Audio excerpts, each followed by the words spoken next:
ቤተልሔም ጋር ገብቼ መብራቱን ልጭ ያዝኩት። በእውነት መብራቱን ልጭ ሲይዘው ግን አልያዘኝም። የቅዱስ ሚካኤል የስዕለት ልጅ ናት። አሻራውንም ሜዲካሉንም ሁሉንም አድርጌ ሄድኩኝ። ሲታይ ሜዲካሉ በአጋጣሚ ያው ኩላሊት በሽተኛ እንደሆንኩ ተነገረ። የድሮ ትጥቅ ታጥቀዋል፣ የድሮ መሳሪያ ይዘዋል። ልጄ ና ብለው በእጃቸው እንደዚህ ይጠቅሱኛል። ቀጥታ ወደ እሳቸው ጋር ሄዳለሁ። ሲሄድ በአራቱ አቅጣጫ በፊትም በኋላም በቀኝም በግራም ወታደር አላቸው፣ ጭፍራ አላቸው። ይዘውኝ ሄዳሉ። ቪዛው ተከለከልክ ማለት ነው። የሚሰማኝ ስሜት አጠይጭ በቃ አጥንት ሰበር። እኔ ያሰብኩት ምንድን ነው አንድና አንድ እንዳልኩሽ ተስፋ መቋርጫ ስለነበረ በቃ እዛው ቤተክርስቲያን ጋር እንደሆንኩ ልሙትና እኔ ህልሜ ፌል አድርጓል፣ ዲያሊሲስ መጀመር አለብህ ተባልኩ። ኦኬ ዲያሊሲስ እንዴት ነው የምትጀምረው? ነው በሳምንት 3 ቀን። ምን ያህል ሂሳብ ነው? አንድ ቀን 5500 ብር ነው ሲባል እኔ እንኳን 5500 ብር ከኪሴ 500 ብር የሌለ ልጅ በቃ ጨነቀ፣ ተስፋ ቆረጥኩ። ቤተክርስቲያኑ በጣም ከባድ እንደሆነ ለመግባት ፈተና እንደሆነ በጣም ብዙ ውጣ ውረድ እንዳለው ነገሩኝ። ምንድነው ውጣ ውረዱ ብዬ ስላቸው ብር ክፍያ አለ። ብር ክፍያው ስንት ነው? 200 ነው ወይ ብዬ ስላቸው አይደለም። ስንት ነው? 300 ነው ወይ? አይደለም 400 እንኳን አይበቃም። እንደመጣው ሰኔ 19 ልክ ገብቼ ሐምሌ 11 ለ12 ነው እንዳልኩሽ። በጣም በቃ ለሞት ተቃረብኩ፣ ደከምኩኝ። እኔነቴን አላቅም፣ እጅግሬ አይታዘዘኝም። በቃ ሁሉ ነገሮች በጣም በቃ ደከሙ። በቀን 3 ቪዲዮ ነው የሰራሁት። ለመጀመሪያ ጊዜ ቪዲዮ ራሱ ሰራ። ጠዋት ስለቀው ምን አሉኝ? አይ አንተ ወንድ ልጅ ያለቅሳል እንዴ አሉኝ። ስሜቱ ስላልገባቸው ነው። እነሱ በእኔ ቦታ ቢሆኑ ምን ያስባለሁ ብዬ ዝም አልኩ። እነሱ የሚጠይቁ ምንድነው ይህን ነገር ምን መድኃኒት ተጠቅመህ ነው? ምን አግኝተህ ነው አንተ እዚህ ሄዳንከው ምናምን ይሉኛል። አይ እኔ መድኃኒት ወስጄ ሳይሆን ጸበልና እምነት ነው የተጠቀምኩት። ጻድቁ አባታችን አቡነ ሐራ ድንግል ሄጄ እምነት ተጸብዬ እምነቱን ተቀብቼ ነው እዚህ የደረስኩት። የክርስቶስ ሰላም ለሀገራችን፣ ቸርነቱ ለሕዝባችን ይሁን። እንደምሰንብታችኋል። ይህ ደረጀ ዘወይንዬ ሚዲያ ነው። በሚዲያችን ሀገራዊ፣ ታሪካዊ፣ ሃይማኖታዊ፣ ባህላዊ፣ ወቅታዊ ጉዳዮችና ሌሎችም ይቀርባሉ። አብራችሁን በመሆናችሁ ታተርፋላችሁ። ለሌሎች በማካፈል ቤተሰባዊነትን ያጠናክሩ። መልካም ቆይታ ይሁንላችሁ። ጤና ይስጥልን ውድ የደረጀ ዘወይንዬ ሚዲያ ተከታታዮቻችን እንደምን ቆይታችኋል? በዚህ ቻናላችን እንግዲህ የተለያዩ አዳዲስ ጉዳዮችን፣ አዳዲስ መረጃዎችን እያነሳን ወደ እናንተ እንደምናደርስ ይታወቃል። በዛሬው እንግዲህ ባለታሪክ ሰዓታችን ላይ ደግሞ አንድ እንግዳ ጋብዘናል። ዲያቆን ነው። ተወልዶ ያደገው ጎንደር ውስጥ ነው። ከዛም እንግዲህ በጎንደር ውስጥ የተለያዩ መንፈሳዊ ትምህርቶችን ሲማር ነበረ። አዲስ አበባ መጥቶ እንዲሁም ደግሞ የውጭ እድል መጥቶለት ወደ ውጭ ለመሄድ እየተዘጋጀ ባለበት ሰዓት አንድ ነገር ገጠመው። ይህም ብቻ አይደለም፣ የቅዱስ ሚካኤል የስዕለት ልጅ ነው። ለማንኛውም ዛሬ እንግዳችን አድርገን የጋበዝንላችሁ ዲያቆን ዳንኤልን ነው። እንግዲህ ከሱ ታሪክ ውስጥ ብዙዎቻችን ብዙ ትምህርቶችን እናገኛለን። ከሱ ብቻ አይደለም፣ በዚህ ሰዓት ኢትዮጵያዊነት እየጠፋ ነው፣ ደጋግ ሰዎች እያጣን ነው፣ ሁላችንም ተከፋፍተናል እያልን ተስፋ እየቆረጥን ባለንበት ሰዓት በዲያቆን ዳንኤል ውስጥ ደግሞ በርካታ ሰዎች አሻራቸው ቀላል ያልሆነ ደግነታቸው የሚያስገርም ብዙ ሰዎችን ተመልክተናል። ለማንኛውም የዚህን አጠቃላይ ፕሮግራም እንግዲህ ይህን ቪዲዮ ስትመለከቱ የምታገኙት ነው የሚሆነው። አብራችሁ እንድትቆዩ በአክብሮት እንጋብዛችኋለን። የትዕግስት አስቻለው ነኝ። ለዚህ ቻናል አዲስ የሆናችሁ ሰብስክራይብ በማድረግ ቤተሰብ መሆናችሁን አትርሱ። ፕሮግራሞቻችን ለሌሎች ሰዎች እንዲዳረሱ ላይክ፣ ሼር በማድረግም እንድትተባበሩ እንዲሁ በአክብሮት እንጠይቃለን። መልካም ጊዜ ይሆንላችሁ። እንኳን ደህና መጣህ። እንኳን ደህና ቆያችሁ። እሺ እንግዲህ እኔ በተወሰነ መልኩ ለማስተዋወቅ ሞክሬያለሁ። እስኪ አንተ አስተዋውቀን። እግዚአብሔር ይስጥልኝ። እኔም አስባችሁ ስለጋበዛችሁኝ በጣም ነው የማመሰግነው። ስሜ ዲያቆን ዳንኤል መኳንንት እባላለሁ። ተወልጄ ያደጉት ጎንደር፣ ሰሜን ጎንደር ነው። በወልቃይት ጠገዴ ድንበር በሚገኝ አጅሬ ጃኖራ ይባላል ሀገሩ ተወልጄ ያደጉት። እንደሷ እንዳስተዋወቀቻችሁ ያው እኔ የስዕለት ልጅ ነኝ፣ የቅዱስ ሚካኤል የስዕለት ልጅ ነኝ። እናቴ ያው ለስለት ስላ ነው እዚህ ያደረሰችኝ። አሁን ላይ ግን እግዚአብሔር ይመስገን የእናቴም ስለት ሰምሮ እኔም ለዚህ ክብር በቅቼ ዲያቆን ሆኜ ተምሬ ቤተክርስቲያን እያገለገልኩኝ ባለኝ አቅም እግዚአብሔር እያመሰገንኩ እገኛለሁ። እናንተም እዚህ ጋር አስባችሁ እስከዚህ ስቱዲዮ ስለጋበዛችሁኝ እጅግ አድርጌ አመሰግናለሁ። አሜን። እግዚአብሔር ያክብርልን። ጎንደር ነው ተወልደ ያደግከው? ጎንደር ነው ተወልደ ያደግከው። እናት ለምን ተሳለች? እናቴ የተሳለችው እንግዲህ ያው በአጋጣሚ ብዙ ፈተናዎችን ይገጥማታል። የሴቶች ጉዳይ ደም መምታት ማለት ነው። ብዙ ጉዳዮችን እየገጠማት እያለ ግን እሷ በአጋጣሚ ያው ማስወረድ የምንለው ደም መምታት የሚባል ብሎ በየጊዜው ይመታታል። ወደ 12 ጊዜ መጥቷታል። በዛ ግን ያው ሄዳ ቅዱስ ሚካኤል ወንጌል በማዘል ልጅ እንዲሰጣ በመጠየቅ እግዚአብሔር መቼም የለመኑትም አይነሳ አምላክ ነው። ልጅ ሰጥቷት እሷም የተሳለችውን ስለት ወደ ቤተክርስቲያን ትምህርት እጄ ተምሬ ቤተክርስቲያን አገልጋይ እንዲሆን መልካም ፈቃድ ሆኖ ለእሷም ስለቷ አሰምሮ ይሁን። ምን ብላ ተሳለች? ቅዱስ ሚካኤል ነው እንግዲህ እሷ ነው የምትነግረኝ። እኔ ልጅ ስለሆንኩ ምንም አውቀው ነገር የለም። ከእሷ ታሪክ የሰማሁትን ነው። ሂጄ ቅዱስ ሚካኤል ልጅ ከሰጠኝ የቤተክርስቲያን አገልጋይ ልጅ እሰጥሃለሁ ብላ ነበር የተሳለችው።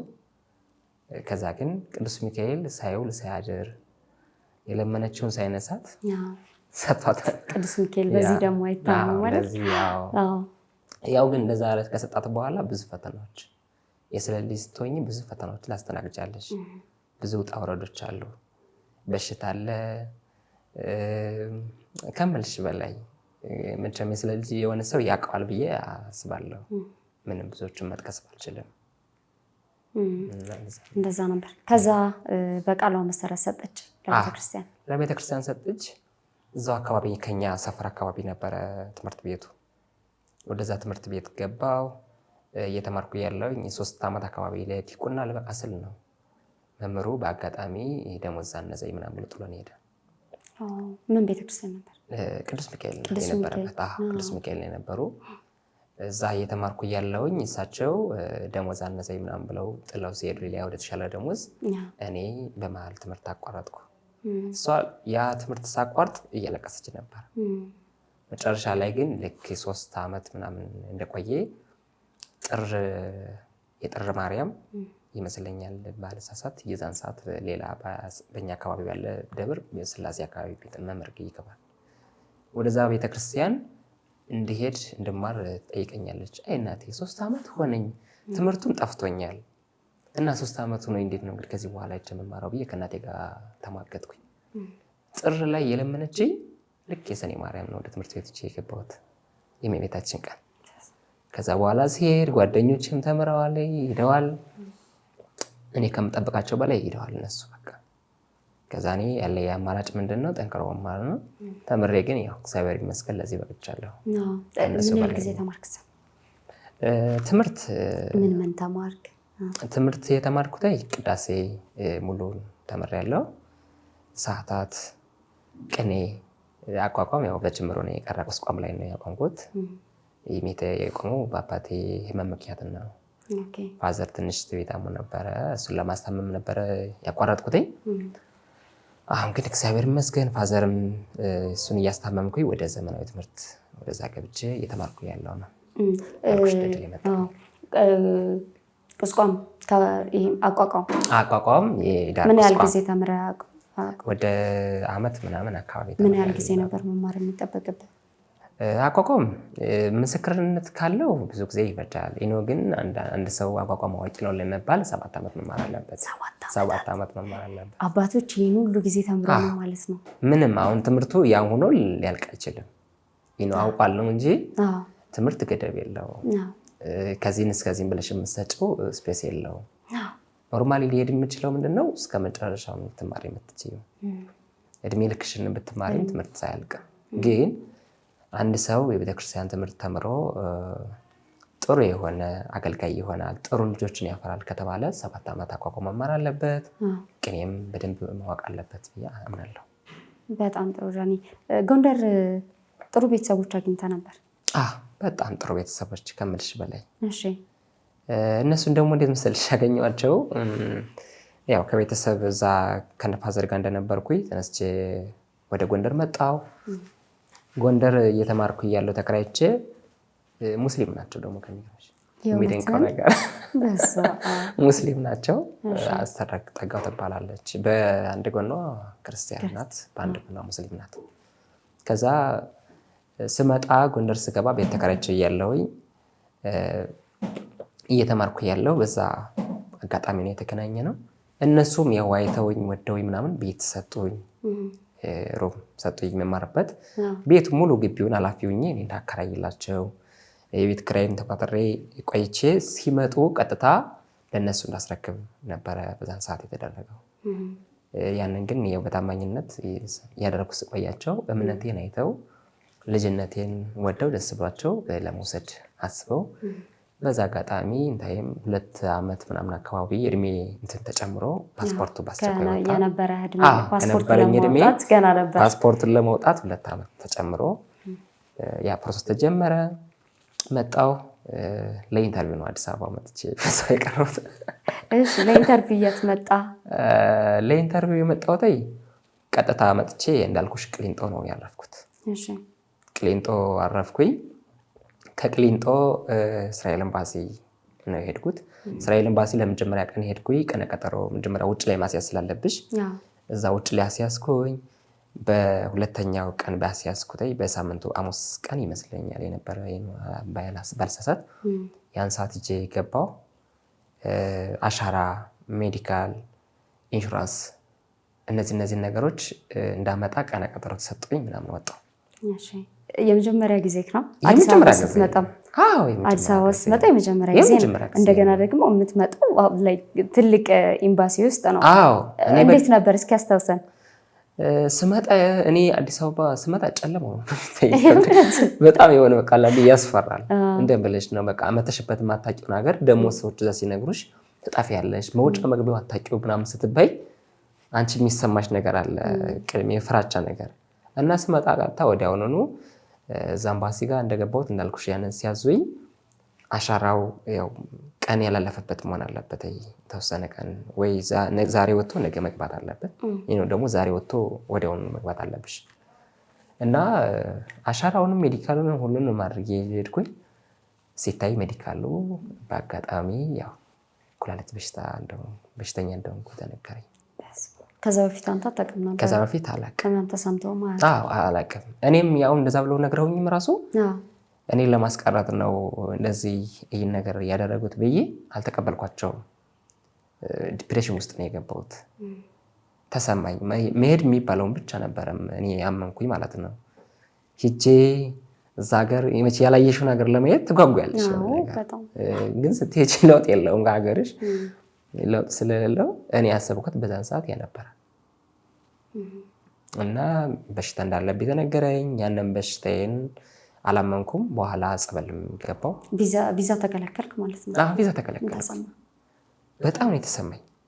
በጣም ከምልሽ በላይ እዛውም አልተሰማኝ። እየሳኩ አለ አይደለ አንዳንድ ዝም ብሎ እንደሚሄድ ብቻውን ይወራ እንደዛ እየሳኩ ነበር ብቻዬን የወጣሁት። አታስቀረው እሄዳለሁ ያልኩ ማለት ነው። እየሳኩ ወጣሁ። ኋላ ግን ዛሮም የዘጋው ምናምን ማልቀስ ብቻ ነው የሚሰማኝ ስሜት አጠይቂ። ይሄውን በቃ አጥንት ይሰብራል ፕሮሰስ አጥንት ሰባሪ ነው የማምነው እሱ ነው። ከዛ አወቅ እዛ ጋር ቆመ ማለት ነው። ፌል አደረገ። በቃ ኩላሊቴ ታማሚ ነህ ሲሉኝ እኔ እንዳልኩሽ ነው በቃ እንግዲህ ከዚህ ላይ አቋንኩኝ። ሳቋው እኔ ብቻዬን የማልቀስ ነው መሄድ የሚባለውን ብቻ ስለማምን ለመሄድ ብቻ ነው ዝግጁ ያሰብኩት። ከዛ ወዲያውኑ ቅሊንጦ ገብርኤል ቤተክርስቲያን ጋር ጸበል ገባው። ገብርኤል ነው ጸበሉ። እዛ ከአባት ጋር ቁጭ ብዬ መጽሐፍ አነባለሁ ምን እላለሁ። አብሬ እሳቸው ጋር ነበር የምውለው። ጸበል እንኳን በሰዓቱ አልጸበልም አልጠጣም። አንብቤ ሳነብ ውዬ ሰዓቱ 10 ሰዓት ወይ 11 ሰዓት ይሆናል። ቀጥታ ተመልሼ የምሄደው ወደ ቤቴ ነው። ጸበል ወዲያውኑ በዛን ሰዓት ጸበላለሁ። ስለሚርበኝ አንድ ኩባያ ነው የምጠጣው። ከዛ ውጭ አልጠጣም እሄዳለሁ። እንዳልኩሽ ነው በቃ ስሜት አይምሰልሽ። ከዛ በኋላ ህመሙ ጀመረ። ህመሙ በቃ እየባሰ ሄደ ህመሙ በጣም ከምልሽ በላይ። ከዛ በመሀል ህክምና ሲሄድ መርፌ ነው የሚታዘዘው።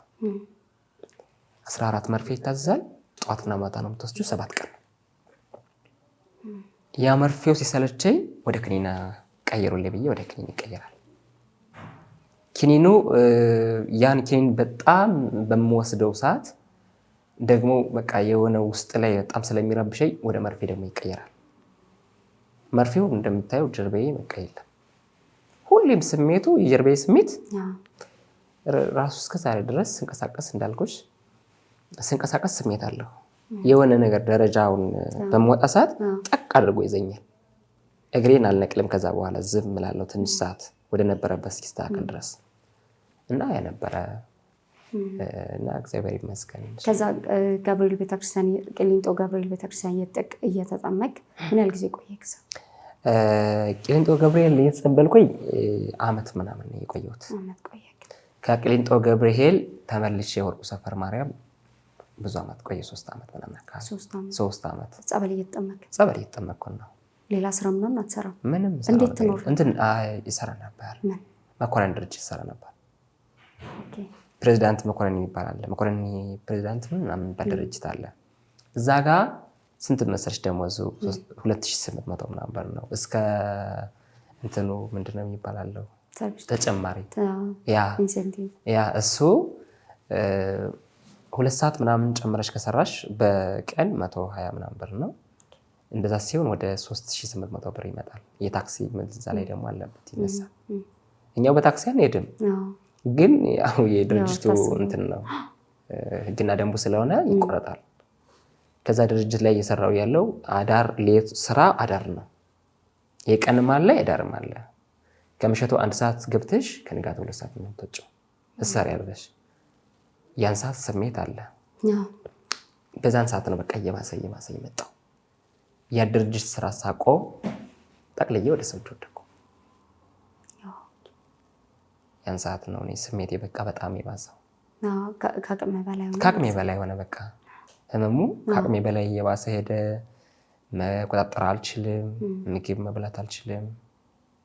ኢንፌክሽን ነበር ወይስ ዲያሊሲስ ተባልክ? ለመጀመሪያ ጊዜ የቀኝ ኩላሊቴ ኢንፌክሽን ነው የነበረው ስሜቱ የነበረው። ከዛ ግን ፌል እንዳደረገ ነው የተነገረኝ። ዲያሊሲስ እንድጀምር ፌል አድርጓል፣ ዲያሊሲስ መጀመር አለብህ ተባልኩ። ኦኬ ዲያሊሲስ እንዴት ነው የሚጀምረው? በሳምንት 3 ቀን ምን ያህል ሂሳብ ነው? አንድ ቀን 5500 ብር ነው ሲባል እኔ እንኳን 5500 ብር ከኪሴ 500 ብር የሌለ ልጅ በቃ ጨነቀ። ተስፋ ቆረጥኩ። ነገሮች ሁሉ ሰማይ ምድሩ ተገለባበጠ። ቀኑ ጨለማ ነው፣ ሌቱም ጨለማ ነው። እንዴት እንደሚነጋ እንዴት እንደሚመሽ አላውቅም።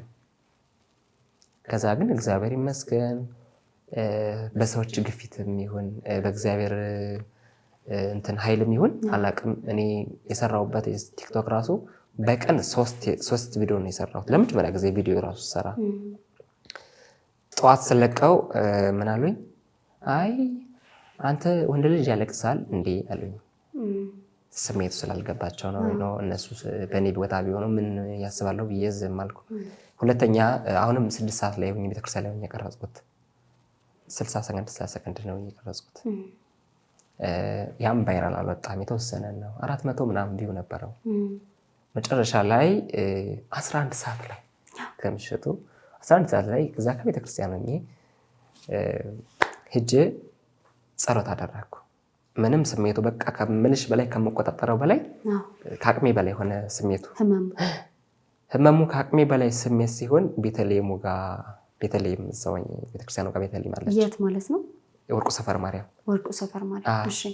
ቤተልሔም ጋር ገብቼ መብራቱን ልጭ ያዝኩት። በእውነት መብራቱን ልጭ ሲይዘው ግን አልያዘኝም። 3 ጊዜ ያዝኩት፣ አልያዘኝም። መጨረሻ ላይ ያን እንደዛ አድርጌ ሄጄ ከቤቴ ጋር ስገባ ኤሌክትሪክ ማለት ነው አይደል? ኤሌክትሪኩን እቤቱ ጋር ስገባ በሩን ሲይዘው ነዘረኝ። ምን በሩ የዛን ሰዓት ደነገጥኩ። እንዴት እዛ መብራት ጋር ሄጄ ስጨብጠው ያልያዘኝ እዚህ ጋር መጥቼ እንዴት በሩ ነዘረኝ? ጥያቄ ፈጠረብኝ። እግዚአብሔር ሆይ ሊያድነኝ ነው መሰለ ብዬ ያን ቪዲዮ እዛ እንደሰራሁት ለቀቁት። አላየሁትም። 3 ቀን ሙሉ አላየሁትም። በ3 ቀኑ ግማሽ ሚሊዮን ሰው አይቶታል። ከዛ ስር ላይ ሰው የት ነው ወታ የምትገኘው? እንምጣን ጠይቅህ፣ ይዘን ሂድ፣ ወደ ጸበል ሂድ፣ ወደ አቡነ ሀራ ሰውሯ ማርያም ሂድ፣ እንትን በርሜል ጊዮርጊስ ሂድ ምናምን የሚሉ ሰዎች አሉ። በዛ ላይ ደግሞ እንርዳው ምናምን በሚሉ ስር ላይ ደግሞ ሌሎች ሰዎች ገብተው ሌላ የራሳቸውን አካውንት የሚያስቀምጡ ሰዎች አሉ። ይሄ ነው የእሱ አካውንት እያለው እኔ ያላየሁትም ሌሎች ጓደኞች አይተው አረ እንደዚህ እየሆነ እኮ ነው፣ ለምንድን ነው አንተ አካውንትን አትናገርም ሲሉ ሁለተኛ ቪዲዮ ሰራው። ከዛ ስሰራ ከዛ ነው ሰውየው በኮሜንት ገብቶ ከኔ ቤት ና እኔ ያጸብልሃለሁ። አቡናራ ጻድቁ ጣፎ ብዙ ሰዎች እየዳኑ ነው። ከካንሰር እየዳነ ነው፣ ከኩላሊት እየዳኑ ነው፣ ከተለያየ በሽታ እየዳኑ ነው፣ ከስኳር። አንተ ብትመጣ ማድንበት ምክንያት የለም ብሎ ኮሜንትና ስልኩን ጻፈልኝ። እዛ ላይ ሲጽፍልኝ ቀጥታ የሱን ገብቼ ነው ስልኩን ወደሱ የደወልኩት። ስደውለው የት አካባቢ ነው ስለው ጣፎ ገብርኤል ብለና ከዛ ስትመጣ እኔ እቀበልሃለሁ አለኝ። እኔ እንዴት ብዬ ጣፎ የሚባል አላውቅም። እኔ ከቤት ውስጥ ነው ያለሁት፣ መንቀሳቀስ አልችልም። በዛ ላይ እንዴት ብዬ ነው ጣፎ የሚባለው ብዬ ስለው መኪና ይዘህ ጣፎ ብለና አለኝ። አይ ነው ብዬ እሺ በቃ እመጣለሁ ብዬ ዝም አልኩት። ከዛ በኋላ ለካሱ ገብቶ ኮሜንት ይጽፋል። እኔ አልመለስለትም። ስልኬን ማንሳትም መያዝም አልችልም። በዛ ሳየው የሆነ ፔን ስላለው ስልክ አልመለከትም። ከዛ መጨረሻ ላይ ምን አለ ደወልና እኔ ደውዬለት ነበር አይደለ? ደወልና ምን ነው የቀረው ምናምን አለኝ። እኔ እንዴት ብዬ ልምጣ? መምጣት አልችልም ምናምን አልኩት። ችግር የለውም ወጭ በኔ ነው፣ ቤት በኔ ነው፣ ምንም የሚቸግር ነገር እኮ የለም። ለምን መታ አትጸበልም? እዚህ ጋር ትድናለህ እኮ አለኝ። ኦኬ እኔ የሚያመጣኝ ሰው ስለሌለ ወሰደኝ አልኩት። ይሻለው ወሰደኝ፣ ተቀበለኝ። ተቀበለኝ። ከዛ በኋላ ቤቱ 2 ሩም ቤት ነው። እዛ ቤት አስገባኝ። ሰው ጫጫቴ ምናምን እንዳንጫጫብኝ ለጎረቤት በሙሉ ተናገረ። ጫጫታ አይፈልግም አለ። ዋይፋይ ከራሱ ቤት አለው። ወደና ራሴ ሲደብርህ ዋይፋይ ማየት አለብህ ብሎ ዋይፋይ ኮንታክት አደረገልኝ እኔ ስልኬ ጋር። እዛ ሲደብርህ ስልኬን እንኳን ላይ እኔ ለራሴ ተኝቼ ነው የምውለው፣ ምንም ስልክ አላየም። ግን እዛ ሆኜ በየቀኑ የምትሆነውን ነገር በሰዓቷ 9 ሰዓት የሚሆን 10 ሰዓት ቪዲዮ ሰራ ነበር። 60 ሰከንድ ሰርቼ ስልኬን ጥለዋለሁ። ከዛ መጣ አስገባኝ። ሰው ይመጣል ተኝቼ፣ ቤት ኪራይ አለ ብሎ ይጠይቃል። መጥቶ ቤቱን ያየዋል ምናምን። አይ እኔ ልጅ ሳይድን ቤቱ አይከራይም ይላቸዋል። በፍጹም አለ። እኔ ራሱ እንኳን በኋላ እየተሻለኝ ራሴን ችዬ ጸበል ቦታ መሄድ ስችል መንቀሳቀስ ስችል እሱ ምንድን ነው ያለ እዚህ ቤት ጋር ሳድን በፍጹም አትወጣም፣ በቃ እዚሁ ነው መሆን ያለባት። ኧረ እኔ በቃ ድኛለሁ። ከዚህ በኋላ አንተ ልጆች አሉ፣ ባለቤት አለ፣ ቤቱ ይከራይ፣ እኔ እዛ ጸበል ቦታ ሆኜ ጸሎት እያደረግኩኝ አብሬ እንደ ሌሎች ሰዎች አብሬ ጸበላለሁ ብዬ አጥቅቻ አሸንፍ ሄድኩ ማለት ነው። አንደኛ ያሸነፍኩት የማህበር ጸሎት አለ ጠዋት ማታ ላይ ከምሽቱ 1 ሰዓት አለ፣ 6 ሰዓት ከሌቱ አለ፣ ከንጋቱ 1 ሰዓት እና 11 ሰዓት ላይ አለ። ጸሎት በጣም ነበር የሚደረገው እዛ ቤት እዛ በቃ ጸበሉ ጋር ጸበል ቤት አቡናራ ማለት ነው። አቡናራ ከዛ በአጋጣሚ ጸበልተኛው ምናምን እንዲያውም ሊያቃን ምናምን የለም ነበር። እኔ ነበር ጸሎት ማስጀምረው። ጸሎት አስጀምርላቸዋለሁ። ዝክራ በንዘክራለን። ደስ የሚል ነበር በዛን ሰዓት የምናሳልፈው። ከዛ ግን ሂጄ ህክምናውን አቆምከው ማለት ነው? በቃ ህክምናማ ኖርማሊ ወደ ሱስ ሄድ አቁሜያለሁ። በቃ ክኒን የሚባል አልያዝኩም፣ ምንም የሚባል አልያዝኩም። ሁሉ ነገር አቁሜያለሁ። ኋላ ሄጄ እዛ ጸበል ቦታ ሁኜ የሚጠይቅ ሰው ስለሌለ እሱ ነው ምግብ ቋጥሮ የሚመጣው። የሚያስፈልገኝ ነገር ይዞልኝ ይመጣል። በቃ ምግብ ይዞልኝ ይመጣል። በዚህ አጋጣሚ እዛ ሰፈር ያሉ ሰዎችም ደግሞ ምግብ ይዘውልኝ የመጡ ይጠይቁኝ ነበረ። በሶ ምግብ አሁን ሲመጡ ቋጥሮ ይዘው መጥተው 2 ኪሎ 3 ኪሎ በሶ ቋጥሮ ይዘው ይመጣሉ። ከዛ አብረውኝ አጽናንተውኝ አይዞህ በርታ ጠንከር ብለውኝ ይሄዳሉ። እና ሰውየው በጣም ከምልሽ በላይ ደግ ነው። ዘላለም ይባላል። ሚስቴ ጽዮን ትባላለች። ደግሞ ወጣቶች ናቸው። ወጣት ናቸው ገና ከጀርባ ስትነግረኝ 38 አካባቢ ማለት ነው። አይ እኔም እሱን ግምት ነው ገና እሱን ያለ ሆነው ይችላል እንግዲህ ከኔ ከልጅ አንጻር ነው ስትገምቸው። አሁን እሱና እኔ ፊዚካሊ ቢታይነ አንድ ልንሆን እንችላለን። የእሱ ወይ ኑሮ ሊሆን ይችላል ልጅ ያስመሰለው ምናምን ብዬ አስባለሁ እንጂ እኔና እሱ ብንተያይ እሱ እንደኔ ነው። ፊዚካል ነው ኖርማሊ ሰውነቱ ምናምን ስታየው እንደኔ ነው። ግን ደግነታቸው በዘመናችን አሁን ብዙ ጊዜ ስለ አብርሃም ታሪክ ይነገራል አይደል መጽሐፍ ላይ። ግን በዘመናችንም አብርሃም የሆኑ ደግ ሰዎች አሉ። አንደኛው ቢንያም ነው አይደለ? ግን ከቢንያም ስር የቢንያምን ፈለግ የሚከተሉ በጣም ብዙ ሰዎች አሉ። እግዚአብሔርና እግዚአብሔር ብቻ እንዲያውቅ የሚፈልጉ ሌላ ሰው እንዲያውቅባቸው የማይፈልጉ ሰዎች አሉ። እና እነዚህ ሰዎች እኔ እንጃ መቼም ለራሳቸው አልችልም። ምስጋናዬም ከምልሽ በላይ ነው የማመሰግናቸው። የእነሱን ወረታ እኔ እንኳን መክፈል አልችልም። እግዚአብሔር ብቻ ነው ሊከፍላቸው የሚችለው። እና እስከዚህ ድረስ ነው። ከዛም ጸበል ቦታ ከሄድኩ በኋላም እንደምታውቂያቸው አባታችን መላከ ታቦር መምህር ኢያሱ የቅዱስ ሚካኤልና የጻድቁ አባታችን የአቡነ ሐራ ዋና አስተዳደር ናቸው። እሳቸው ለእኔ ቤት ሰጥተው አክብረው አይዞ ልጅ ብለው ጠንክር በርታ ብለው ጠዋት ማታ እንኳን ሲያገኙኝ ምን ላይ ደረስክ? አሁን ለውጥ አለ፣ አይዞ ስትመጣ በጣም ነበረ የምታስፈራው ምናምን ብለውኝ እንዴ መንቀሳቀስ አልችልም። እኔ እዚች መንቀሳቀስ እኮ አልችልም፣ ለሰው ነው የምሄደው። እና አባታችንንም አመሰግናለሁ፣ እግዚአብሔር ያክብርልኝ። አጠቃላይ መጨረሻ ላይ እናመሰግናለን። ይሄ ነው አቡነ ሐራ ምን ያህል ጊዜ ቆየ? አቡነ ሐራ ያው ጊዜያቶቹ የሄድኩትኝ ሰኔ 19 ቀን ነው የሄድኩትኝ። ሰኔ 19 ሄጄ በሁለተኛው ዓመት ላይ ሂዳር ላይ ነው የወጣሁት። ሂዳር 30 ላይ ነው የወጣሁት ከዛ ጸበል። ብዙዎቻችን ትንሽ ኮሚቴር ለመሆን እንሞክራለን። ያው ስንጨነቅ ሌላ መሸሸጊያ የለም። ቤተክርስቲያን ነው የምንሄደው፣ ጸበል እንጀምራለን፣ ጸሎት እንጀምራለን። ግን አንጸናም። እንደው 3 ቀኗንም ከጨረስን ተመስገን ነው አልክሽ እኮ። አንዳንድ ነገር ጊዜ እንዴት አንዳንድ ሰው ምን ያደርጋል መሰለሽ፣ አሁን እዚህ ቤቱ ጋር ሲመጣ ያማዋል፣ ጸበል ጋር ሲገባ ይጠፋለታል። አሁን ተሽሎኛል ብሎ ይወጣና እዛ ጋር ድጋሚ አሁንም ያን በሽታ ያማዋል። እኔ ያሰብኩት ምንድነው አንድና አንድ እንዳልኩሽ ተስፋ መቋርጫ ስለነበረ በቃ እዛው ቤተክርስቲያን ጋር እንደሆንኩ ልሙትን ነው እኔ ህልሜ። ያም ሆኖም እኔ በእኔ ትግል የሚሆን ነገር አይደለም። እግዚአብሔር ነው ጽናቱን የሰጠኝ ብዬ ነው የማምነው። በእኔ ኃይል በእኔ ብርታት የሆነ ነገር ስለሌለ በእግዚአብሔር ኃይል ነው እዚህ ጋር የደረስኩትኝ። እግዚአብሔር እሱ ጽናቱን ባይሰጠኝ እዛ ጋር ጸንቼ እንድቀመጥ ጸንቼ እንድጸበል ምናምን ባያደርገኝ ኑሮ አልደንም ነበር። አንደኛ እዚህኛው ጸበል እዛኛው ጸበል እዛኛው ጸበል ስትይ በመሀልሽ መንፈስ እየተጋባ ነው የሚሄደው። አረባከ ይራባል በእውነት ከምልሽ በላይ ብዙ። አሁን እዛ ጸበል ላይ ወጥተሽ አቋርጠሽ ዙሮሽ ደግሞ ወደ ሌላ በምትይ ሰዓት 1 ሳምንት 2 ሳምንት የሆነ ጋፕ ፈጥረሽ ልትሄጂ ትችያለሽ። አልስተካከሉ ነገሮች ሁሉ ሳይስተካከሉ ሲቀር ትሄጃለሽ። እነዛ ስትሆኚ ሺህ መንፈሶችን ሰብስበሽ ትሄጃለሽ። ነገሮችን ማሸነፍ አትችይም። አሁን ሱባኤ ላይ ገብተሽ ሱባኤ ይዘሽ ሱባኤውን ግን በአግባቡ 7 ቀን ነው መጨረስ ያለብሽ ብለሽ 7 ቀን ጨርሰሽ ካልወጣሽ ራይ ልክ በምታይበት ቀን ከወጣሽ ምንድነው የምትይ? ተጓጓያለሽ።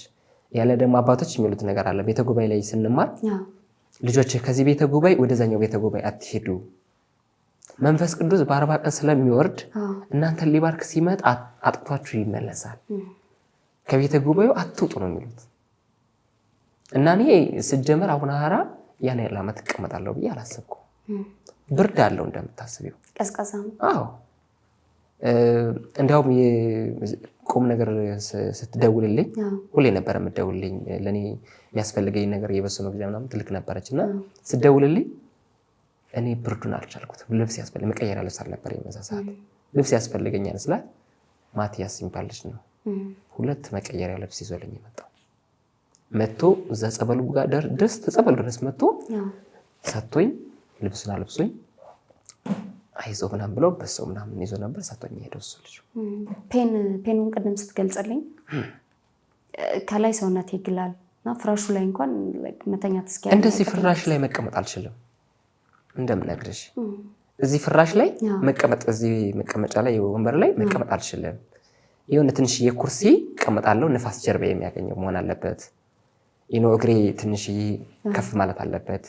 ጭብጥ ማለት አልወድም። እሺ ደኔ እንግዲህ የቅዱስ ሚካኤል የስዕለት ልጅ ናት።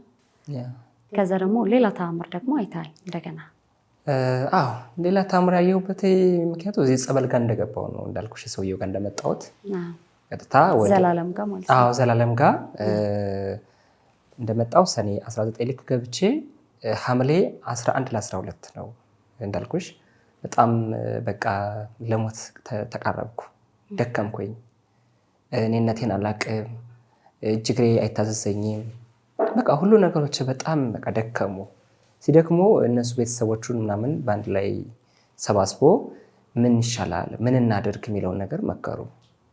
አይ ነው ይሄ ልጅ የሰው ዘር ነው፣ የሰው ብዙ ቤተሰብ ሊኖረው ይችላል እና ይሄ ልጅ አሁን ላይ እዚህ ጋር ቢሞት አፍነው ገደሉት የሚባል ነገር ስለሚፈጠር ይህ ልጅ ወደ ቤተሰቡ ወደ ትውልድ ስፍራው ቢሄድስ ብለው አሰቡና ተስማምተው ከዛ ቤት ላይ እንዲሄድ ሆነ ማለት ነው። እና ቀጥታ ነው በቃ ወደ ጎንደር ሄድኩት። ጎንደር ሂጄ እንዳልኩሽ ሳምንት አልቆየው እንደሄድኩ በ3 ቀን በ4 ቀን እዛ ቦታ ላይ እንዳለው ራሴን አወቅኩ። የት ነኝ ስላቸው ጎንደር ነህ ካሉኝ እንዴት መጣሁ ብዬ በምጠይቀው ሰዓት አይ እንደዚህ ደክመ ነበር ምናምን ሲሉኝ ኦኬ እንደዛ ከሆነ እሺ ብዬ ህልም አየሁ። በ4 ለ5 አካባቢ የሚያነጋ ነው። በጣም ትልቅ አባት ናቸው። ጸጉራቸው የድሮ አርበኛ ነው የሚመስለው። የተበጠረ ነው እንደ ፍሬዝ ሆኖ ግን ወደ ላይ የተበጠረ ነው በጣም እና የድሮ ትጥቅ ታጥቀዋል፣ የድሮ መሳሪያ ይዘዋል። ልጄ ና ብለው በእጃቸው እንደዚህ ይጠቅሱኛል። ቀጥታ ወደ እሳቸው ጋር ሄዳለሁ። ሲሄድ በ4 አቅጣጫ በፊትም በኋላም በቀኝም በግራም ወታደር አላቸው፣ ጭፍራ አላቸው። ይዘውኝ ሄዳሉ። ሲወስዱኝ ቀጥታ ትልቅ አለት ድንጋይ ነው። አለቱ በጣም ጭራሽ የማደርሽ ነው እና አለት ድንጋይ ስለሆነ እዛ ቦታ ላይ እንቀመጣለን። ከአለቱ ላይ ትልቅ ዛፍ አለ፣ ጥላ ያለው ዛፍ አለ። እዛ ስር እንቀመጣለን። አብረን ከጭፍሮቹ ጋር ተቀመጥን። ልጄ ተመልከት ይሉኛል፣ ወደ ጣይ መውጫ እንዲጃቸው እንዲያደርገው እንዲህ ብዬ ሳይ ፀሐይቱ ሳትሸራረፍ ክብ እንደሆነች ወታ ታይኛለች። እኔ ፀሐይዋን በደንብ እየተመለከትኩ እያለሁ ተመልክቼ ዘወር ስል እሳቸው የሉም፣ ጠፉብኝ። ይህ ነው ነገር ምንድን ነው? መልአከ ሞት ነው ሊወስደኝ ነው ማለት ነው እግዚአብሔር ወይ ብዬ አሰብኩና ተደናገጥኩኝ። ከዛ አስቤ ያለው ያ ነገር እንደተከሰተው አይ በቃ መልሱኝ፣ ወደ ጸበሉ ወደ አቡነ ሐራ ጸበል መልሱኝ። ጸበሉ ጋር ብሄድ ሂጄ ብሞትም ብድንም እዛ ጸበሉ ጋር ላሳልፍ ሁሉንም ነገር ብዬ ወደ ጸበሉ ተመልሼ መጣሁ። ሰውየው ተቀበለኝ። እዛ ጸበል ጋር ድጋሜ ተመልሼ ገባሁ። ከዚህ በፊት ግን ልክ አሁን ወደ ጎንደር ስትሄድ እናቶ ዘላለም በቃ ተስፋ ቆርጠው ነበር፣ ተስፋ ቆርጠው ሲመካከሩ ነበር እያልኩ ያ ተመካክረዋል ውጭ ላይ ሁላቸውም። እኔ ያንን ነገር ወዲያው አይደለም የሰማሁት፣ ወዲያው አይደለም የነገሩኝ። ከተመለስኩ በኋላ ኖርማሊ ራሴን እያወቅኩ ከመጣሁ በኋላ ራሴን ችዬ መንቀሳቀስ ሲጀምር ጸበሉ ከቀን ቀን ለውጥ እያሳየኝ ሲመጣ ምን አሉ፣ እኛ እኮ ያን ሰዓት ትሞታለህ ብለን ተደናግጠን አልቅሰን ነበር፣ ግን እግዚአብሔር ቸር አምላክ ነው፣ እንዴት ዳንክ ብርታት ምናምን ብለው በቃ አበረታቱኝ። እና ከመልሽ በላይ እግዚአብሔር ለኔ ያደረገው ትልቅ ታምር ነው። ከዛ በኋላ ተመልሰ መጠመቅ ጀመርክ ማለት ነው? አቡነ ሐራ ድጋሚ ጸበልን መቃት ጀመርኩኝ። ከእሱ ቤቱኛ እየተጸበልኩ ያለው እየተሻለኝ ሲመጣ እሱ ከዛ ቤት አትወጣም ነው የሚለው እሱ። እኔ ደግሞ ቤቱ በየቀኑ የሚመጣ የሚከራይ ሰው ስለሚመጣ ልጆች አሉት፣ ባለቤት አለው፣ ቤተሰብ አለው፣ እሱ የሚያስተዳድረው ቤተሰብ። እኔ የፈለግኩት እዛ ጸበል ቦታ ሆኜ እየተጸበልኩኝ ቤቱ እንዲከራይ እሱ ከጸበሉ ቦታ ሆኜ በሚችለው አቅም ድጋፍ እንዲያደርግልኝ ነው በቃ ፍላጎት የነበረው። እዛ ስለው እሱ አይሆንም አለ፣ እዚህ ቦታ አትወጣም፣ ሳድን አትወጣም ከቤቴ ድኛለሁ ብለህ ስትወጣ በራስ ፈቃድ ቤቱን ጥላው ትሄዳለህ፣ ያን ሰዓት ይከራያል። አይ ነው አልኩት። ደግሞ ነው ይከራይ ቤቱ። እኔ እዛ ጋር ማህበር ጸሎት አለ፣ ቤተክርስቲያኑ ጋር ስር ስሆን ጠዋት ማታ ቃል እግዚአብሔር እሰማለሁ። እዚህ ጋር ሆኜ ግን ኖርማሊ ወደዛ ማህበር ጸሎት አላደርስም፣ ጸበል በአግባቡ አልጠጣም፣ እምነቱንም በአግባቡ እዛ ላይ አይጠቀምም እና ከዛ ላይ ሲሆን የተሻለ ይሆናል ብዬ አሰብኩት ማለት ነው። ከዛ ስለው ኦኬ አለ። ያው አሸንፊው ማለት ነው የወጣሁት፣ አሸንፊው ነው የወጣሁት። ሄድኩኝ። እዛ ሲሄድም ለአባታችን አናገርኳቸው። ለአባታችንም እንዳልኩሽ ቤት ሰጡኝ፣ የሚያምር ቤት ሰጡኝ ለብቻዬ። እዛ ቤት ተቀመጥኩ። 3 ሰው ምናምን ያሰኛል ቦታው። ላይ የጥበቃ ቤት ነው። ታች የኔ እስር ቤት ስር ላይ ያለ ቆርቆሮ ቤት ነው። እዛ ተቀመጥኩኝ። ሌሎች እንግዶች ሲመጡ እንዲያውም ማረፊያ ሆነ ያን ቤት ማረፊያ አብረን እናርፍበታለን ተብሎ ያ ቦታ ምናምን ሲጠብ ከኔ ጋር አብረው የሚያርፉ ልጆች ነበሩ እና በዛን ሰዓት እየመጡ የሚጠይቁኝ ደጋግ ሰዎች ነበሩ። ጥሩ ጊዜ ነበረ የማሳልፈው እና እግዚአብሔር ጻድቁ አባታችን በጣም ነው ለኔ ትልቅ ውለታ ነው የዋሉልኝ። ከምልሽ በላይ በሚሊየን በቢሊየን የሚባል ገንዘብ የሚተመን አይደለም። ከዛ በኋላ ተመልሰ እንግዲህ አበቃለት ከተባለ ጉዳይ እንደገና አንዘራርቶ አዲስ ተስፋን ይዘ ድጋሚ መጸበል ጀመርክ ማለት ነው። እዛ በኋላ ከዛ ጸበል ላይ ከገባው በኋላ ተስፋና ተስፋዬ በቃ እንደምድን ተስፋዬ ሙሉ ተስፋዬ ነው። ግን እንዳልኩሽ በየ2 ወሩና በሁለት ወሩ የሚሆነው እጄ ቼክአፕ እሰራለሁ። ምን ይለዋል ዶክተሩ? ለውጥ ነበረው ከነበረው እንትን ከበሽታው ከፍተኛ እየቀነሰ ዝቅተኛ ላይ ምናምን ያሳያቸዋል። እነሱ የሚጠይቁኝ ምንድነው ይህን ነገር ምን መድኃኒት ተጠቅመህ ነው ምን አግኝተህ ነው አንተ እዚህ ሄዳንከው ምናምን ይሉኛል።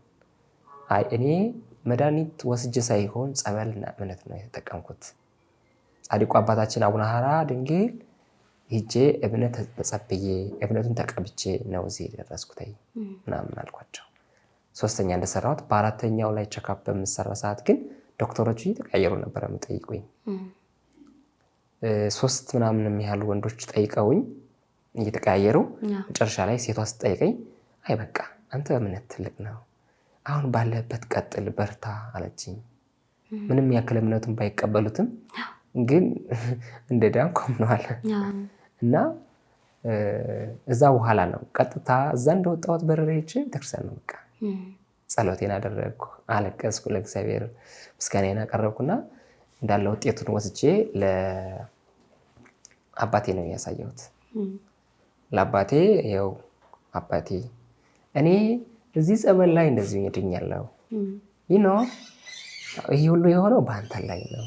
ምን ታይቶህ ነበር የዛን ሰዓት? ምን ራእይ አየህ? እዚህ እንደርስስ ምኑ ገፋፍቶ ነው ሊያናግር የቻለ ብያለሁ። እግዚአብሔር ለአንድ ሰው መልአክ ወይም የሆነ ነገር ሲልክለት አጋዥ ሲያገዥለት ሰው ቀጥተኛ እግዚአብሔር መጥቶ የሚያናግረው ወይም መልአክ ተልኮ የሚያናግረው ይመስለዋል። አይደለም፣ አናግረው በሰዎች ላይ አድሮ ነው የሚያናግረው። አንቺን መጥቀም መስጠት ሲፈልግ በሰዎች ላይ ነው የሚሰጥሽ። ችግርሽን ሊቀርፍልሽ የሚችለው በሰዎች ላይ ነው። ከዛ በኋላ ያው እግዚአብሔር ይመስገን ጥሩ ጊዜ አሳለፍኩ።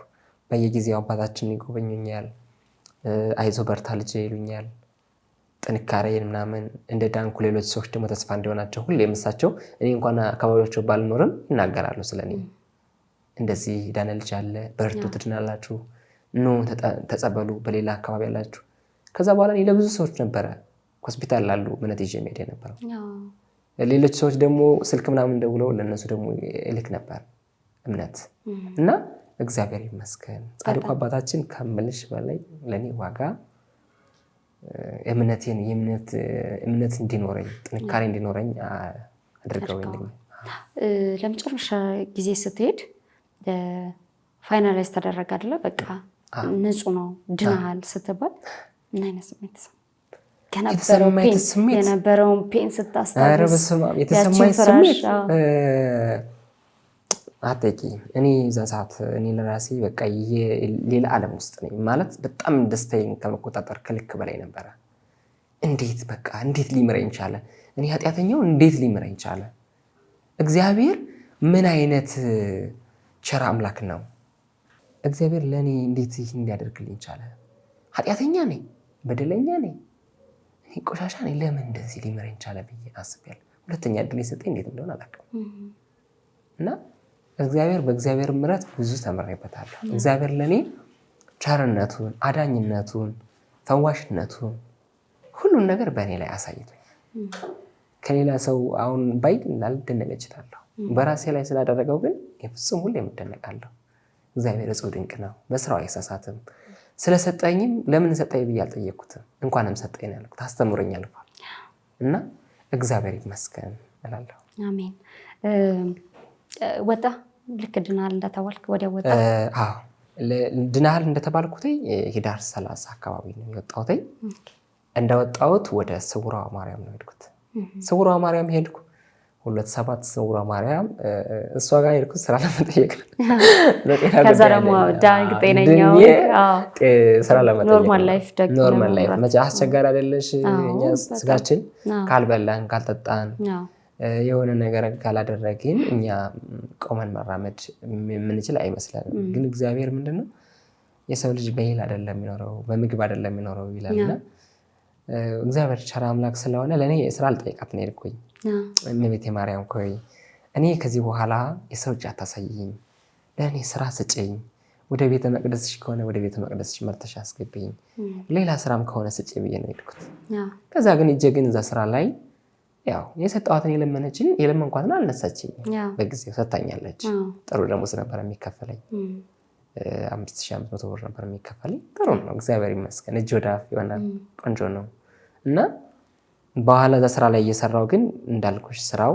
ሌትና ቀን ነው የሚሰራው አንድ ሳምንት ሌት ትሰሪያለሽ አዳር አንድ ሳምንት ደግሞ ቀን ትሰሪያለሽ በተለይ የሌቱ አይቻልም እረፍት የለውም እንቅልፍ የለውም ከእንቅልፉ ጋር ተጨማምሮ በቃ ሌላ በሽታ ሊገዛው እንኳን ስለዚህ እኔ ስላልቻልኩት በዛ ላይ ደግሞ ሌት በማገለግል ሰዓት ቀን ተኝቼ ነው የምውለው አገልግሎት አልሄድም የቀን ሲሆን ሌት 9 ሰዓት እጄ ኪዳን አድርሽ ምናምን ብዬ ጧት ላይ ወደ ስራ ሄዳለሁ ያ ትንሽ ኪዳን ለማድረስ ብቻ ነው ግን ቀድሼ ቤተክርስቲያን ጋር እንደዚሁ አገልግዬ ለማለት አትችይም ጊዜ የለም እኔም ያው የተማርኩት ትምህርት ቤተክርስቲያን ትምህርት ብቻ ስለሆነ እኔ አሁን በዛ ባገኝ ብዬ ነው የማስበው እንግዲህ እግዚአብሔር መልካም ፈቃድ ከሆነ ወደፊት ከዛ ግን ከዛ ስራ አቋረጥክ አይደለ አንዳንድ ደግሞ ፔኖች ሲኖሩት ከብዳት ያዛ ስራ ላይ እየሰራው ያለው ወደ 3 ወር 4 ወር እንደሰራውት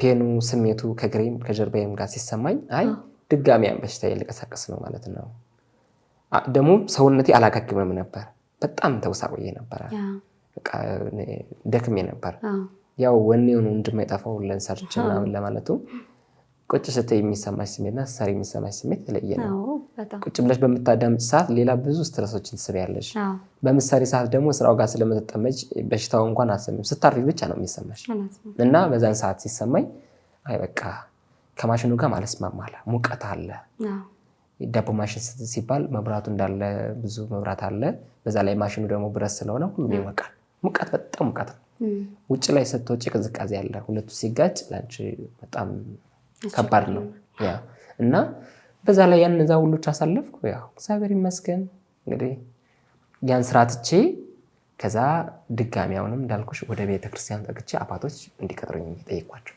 እሺ አካቹ ቀጠሩኝ እኔ ተመረያለሁ አንደኛ ቃል እግዚአብሔር እየጠፋኝ ነው ሌላው እንኳን ባይጠፋይ አንዳንድ ቀን እንደማንኛውም ሰው እየመጣው ባስቀድስ ቆሜ እንትን ብልም ቅዳሴው ምኑ ባይጠፋይም ቅኔ እየጠፋኝ ነው እና አባቶች ሆይ ባካችሁ ቁጠሩኝ ብዬ ጠየቅኩኝ ተለያዩ አባቶች ግን አባቶች የሰጡኝ ምላሽ አባቶች ከአባቶች ያገኘሁት አንደበት የሚያረካ አንደበት አይደለም ምንድነው ያሉኝ በቃ ገንዘብ ይከፈላል ነው ያሉኝ ገንዘቡ ለምንድነው የሚከፈለው በየስላቸው ቅጥር ስትቀጠር የሚከፈል ብር አለ ስንት ብር ነው የሚከፈለው 400 ሺህ ብር ለመቀጠር ስራ ፍለጋ ይርካ 400 ሺህ ብር ይዘህም ሰው ካላገኘ አትገባው ብር ይዘህ ሰው ከሌለ ሰው አትቀጠርም ሰው ይዘህ ብር ከሌለ አትቀጠርም እና እኔ ምን ላደርግ እንግዲያ አይ ያ ኮይን አይደለም ምን በላው እዛ ጋር ስራውን ለሚያስፈጽሙት እንትሩ ለሚጨርሱት መስሪያ ቤት ላሉት ነው የሚገባው አሉ አይ እሺ እንደሱ ከሆነ መልካም እኔ ግን የነበርኩት ትምህርት ቤት ጋር ነው እኔ በእንተ ስሟ ለማርያም ስለመብራን ብዬ መበላ አንድ የቆሎ ተማሪ ያምነት ተማሪ የቤተክርስቲያን ልጅ እንደ ቤተክርስቲያን አስተዳደጊ ከቤተክርስቲያን ስር ቁጭ ብዬ ቃለ እግዚአብሔር የተማርኩ እንጂ ገንዘብ የምሰበስብ ልጅ አይደለሁም ስለዚህ እኔ አሁን ያለሁበት ሁኔታ ገንዘብ የለኝም ያለኝ ከኔ ጋር ዕውቀት ነው የቤተክርስቲያኗን ልጅ ነኝ ያደኩም የቤተክርስቲያን ኦርቶዶክስ አማኝ ልጅ ነኝ ዲያቆን ነኝ አሰረ ክህነት ተሰጥቶኛል ስለዚህ በክህነቴ በአገልግሎቴ ከፍ ብዬ ነገ ላይ ልጆችን እንዳጠምቅ ሙታንን እንድፈታ ነው መሆን ያለበት እንጂ እኔ ይሄን የምከፍልበት አቅም የለኝም ብዬ አነጋገርኳቸው። ከዛ በአጋጣሚ ያው እነሱ ያ ካልሆነ ሲሉኝ እኔም አቅሙም ስለሌለኝ ዝም ነው ያልኩት። በቃ ያለኝ ምላሽ በዛ ተስፋ ሳልቆርጥ ወደ ሊስትሮ ስራ ነው የገባሁት። ሊስትሮ ስራ መስራት ጀመርኩኝ። ያለኝ በአቅሜ በቀን በማገኛት አቅም እጅ ወደ አፍ በልቼ አድራለሁ። ጦሜን አላደርኩም፣ ጦሜን አልዋልኩም። በማገኘው 3 ሰውም ጫማ ሰራው፣ 4 ሰውም ሰራው። ያችን ዳቦ ገዝቼ እየገባው በማገኛት አቅም እግዚአብሔር እያመሰገንኩ አድረውል ነበርኩ። ግን ያም ብሎ ደግሞ ሊስትሮው እንዳልሰራ እንኳን ሌሎች ሰዎች ምቀኛ፣ አንተ አሰራም እዚህ ጋር አንተ ቸግሮህ አይደለም የምትሰራው፣ አንተ የዚህ ስራ አይደለም የምትሰራው፣ ሌላ ኢንፎርሜሽን የምታጣራ ልጅ ነህ ምናምን ብለው እዛ ቦታ ላይ እንዳልሰራ ከለከሉኝ። አይ ይሁን ብዬ እዛው ቀበሌው ጋር ሄድኩኝ። ተነጋገርነ። የደንብ ልብስ አለ የሊስትሮ ቢሰሩት ልብስ እሱ ተሰጠው። ያን ልብስ ለብሼ ሊስትሮ መስራት ጀመርኩ። እዛ ሰፈር ያለ ቤቱ ተጠግቼ የምሰራበት ሰውዬ ደግሞ ይሄ ቤቱ ማንም ሰው ብዙ ሰው እየተቀመጠ እዚህ ሰፈር ላይ ብዙ ሰው አንተ የምትቀመጥበት እየተቀመጠ ስለሆነ የተሰባሰበ ስለሆነ ይሄ ቦታው ጫጫት ያለው እዚህ ቦታ መስራት አትችልም አሉኝ። ሌሎች ሰዎች የተለያዩ ቦታዎች ጠየቅኩኝ። ምንም ያ ቦታ ላይ የሚሰጠኝ ቦታ አጣሁ። ሳጣ እቃውን አስቀምጫለሁ ቤት ላይ ዝም ብዬ ሳለሁ ወዲያውኑ ቀጥታ ሄድኩት። ምንድነው ቦታ ፈልጌ ሳጣ ወደ ሚካኤል ነው፣ ወደ ቅዱስ ሚካኤል ቤተክርስቲያን ሄድኩት። ቅዱስ ሚካኤል ቤተክርስቲያን ሄጄ በቃ ጸሎት አደረግኩ፣ አለቀስኩ። ቅዱስ ሚካኤል ሆይ እባክህ ለኔ የሚራራልኝ ሰው አጣ ሆይ ለኔ ለአንድ ልጅ ለኃጢአተኛው ልጅ አለውልህ ብሎ እንኳን ሲሆን በተማርኩት ትምህርት ወደ ቤተክርስቲያኑ ከቤተክርስቲያኑ ከቤተ መቅደሱ እንዳልጠፋበት ቤተ መቅደስ ውስጥ የሚያስገባኝ ሰው እንዴት ሰው ላጣ እችላለሁ? ሌላው ቢቀር ደግሞ ለምን እዚህ ጋር በእጄ እንኳን በሰጠኝ በፈጠርክልኝ እጅ ሰርቼ እንድገባ ለምን አትፈቅድልኝም? ፈተና እኮ በዛ ብዬ እኔ እውነት አምርሬ ነው የለቀስኩት። ደግሞ የለቀስከት ነው እዛው ሚካኤል ጋር የለቀስኩት። ቪዲዮ ለራሱ ሰርቻለሁ እዛ ጋር። ከዛ ሰራ አይዞህ በርታ ምናምን ያሉ ሰዎች ሲሉኝ የሆነች ሰው ግን አገኘው እዛ ጋር የሆነች እናት ቁጭ ብላ የጸለየች ነበረች። ምን ሆነህ ነው ልጅ የምታለቅሰው? ምንስ ገጥሞ ነው እንደዚህ የምትሆነው ስትለኝ አይ እኔ በአጋጣሚ ዲያቆን ነበርኩኝ፣ የቤተክርስቲያን ትምህርት ተምሬያለሁ። እዚህ ጋር ማንም ቤተሰብ የለኝም፣ አለ የምለው ቤተሰብ የለኝም። ስለዚህ እኔ ያለችኝ ቤተሰቤም እናቴም አባቴም ቤተክርስቲያን ነው። ያሳደገችኝ ኩትኩታ አስተምራ ለዚህ ማይረግ እንድበቃ ያደረገችኝ ቤተክርስቲያን ናት። ግን ቤተክርስቲያን ላይ ተቀጥሬ እንደማንኛውም ቤተ ክህነት እንደማንኛውም ዲያቆናት ማገልገል አልቻልኩም። በሌለኝ እኔ ባለጸጋ ሀብታም አይደለሁም፣ ድሃ ልጅ ነኝ እና ገንዘብ ስለሌለኝ መግባት አልቻልኩም አልኳቸው። ስላት እስኪ ስልክን ስጠኝ አለች። ስልክን ተቀበለች፣ ወሰደች። ከሲስተሯ ጋር አሜሪካለች አወሩ። ከሲስተሯ ጋር አውርተው እነሱ ተመካክረው በቃ ይህ ልጅ ብናግዘው ምን ይመስላል ሲሉ እሺ ተባባሉ። ሁለታቸው ተመካክረው ከዛ የኔን ሀሳብ ጠየቁኝ። ምንድነው የምትፈልገው? ሀሳብህ ምንድነው? ምናምን ብለው ሲጠይቁኝ እኔ የተማርኩት ትምህርት ሀሳቤ ዲግሪ ዲፕሎማ ያለኝ የቤተክርስቲያን ትምህርት ነው። ሌላ ምንም ነገር የለኝም። በቃ ከልጅነት እስከ እውቀት ከ6 ዓመት ጀምሮ ነው የተማርኩት። ከ6 ዓመት ጀምሮ እስከዚህ ድረስ እስካሁን እስካለሁበት ድረስ ከቤተክርስቲያን ጠፍቼም ወጥቼም አላውቅም እና እኔ ቤተክርስቲያን ብቻ ነው የማውቀው። ሌላውን ለመማር እድል አላገኘው፣ አቅሙም ችሎታውም የለኝም። ዘመናዊ ትምህርት እንኳን 10ኛ ክፍል ነው ያቋረጥኩት አልኳቸው። ቆይ እንጠይቃለን አሉ። እነሱ በበኩላቸው የራሳቸውን የሚችሉት ነፍስ አባት ጠየቁ። ነፍስ አባታቸውን ጠይቀው ሊያሳውቁኝ እኔም በበኩሌ እሳቸው ጋር ሂጄ እንድጠይቅ አደረጉኝ። ሂጄ ምን ተማርክ አሉኝ። እሳቸው የተማርኩት ቅኔ ተምሬያለሁ፣ ቅዳሴ ተምሬያለሁ፣ አቋቋም ግን በጅምሩ ነው የተውኩትኝ። አልጨረስኩም። ግን ያው የምፈልገው ወደ ቅድስት ቤተክርስቲያን ገብቼ ማገልገል እፈልጋለሁ እና እናንተ እንድታግዙኝ እፈልጋለሁ። በምትችሉት አቅም እንድታግዙኝ፣ ወደ ቤተክርስቲያኑ ተመልሼ አገልግሎቴ እንድቀጥል እንድታግዙኝ እፈልጋለሁ ስላቸው እነሱ ቤተክርስቲያኑ በጣም ከባድ እንደሆነ፣ ለመግባት ፈተና እንደሆነ፣ በጣም ብዙ ውጣ ውረድ እንዳለው ነገሩኝ። ምንድነው ውጣ ውረዱ ብዬ ስላቸው ብር ክፍያ አለ። ብር ክፍያው ስንት ነው? 200 ነው ወይ ብዬ ስላቸው አይደለም። ስንት ነው? 300 ነው ወይ? አይደለም። 400 እንኳን አይበቃም አሉኝ። አይበቃም ሲሉኝ እንግዲህ እኔ እኮ የነበርኩት ትምህርት ቤት መንፈሳዊ ትምህርት ቤት ነው። በእንተ ስማ ለማርያም ብዬ ኮቸሮ ስበላ የነበርኩ ተማሪ እንጂ ገንዘብ ያለኝ ልጅ አይደለሁም። ቢዝነስ አላራምድም። ይሄ ገቢ የዚህ የገቢ ምንጭ አለ ብዬ የማስበው አንዳችም ነገር የለኝም። ስለዚህ ያለኝ እውቀቴ ትርፍ እውቀቴ ቃል እግዚአብሔርና ቃል እግዚአብሔር ብቻ ነው። በስርዓቱ ያደኩበት ነው። እኔ እንደማንኛውም ሰው እንኳን ከአመታት ሙሉ ውጭ ላይ ነው እንደ ሌሎች ሰዎች ስጋው ደግሞ እየተቀበልኩ ያለሁት። ቤተ መቅደስ ገብቼ ቀድሼ እያቆረብኩ አይደለም። እና ይህን በቃ ቢያንስ እንኳን አስተካክሎልኝ ስላቸው አይሆንም አሉኝ። እኔም ከዛ በኋላ እንዳልኩሽ ሊስትሮዬን ያም ተቋረጠ። የቤተክርስቲያኑ ትምህርትም ተስፋ ቆረጥኩ። ከዛ በኋላ እነሱም ጠይቀው ይሄ ነገር እንዳለ ሲያውቁ አያውቁም ነበረ።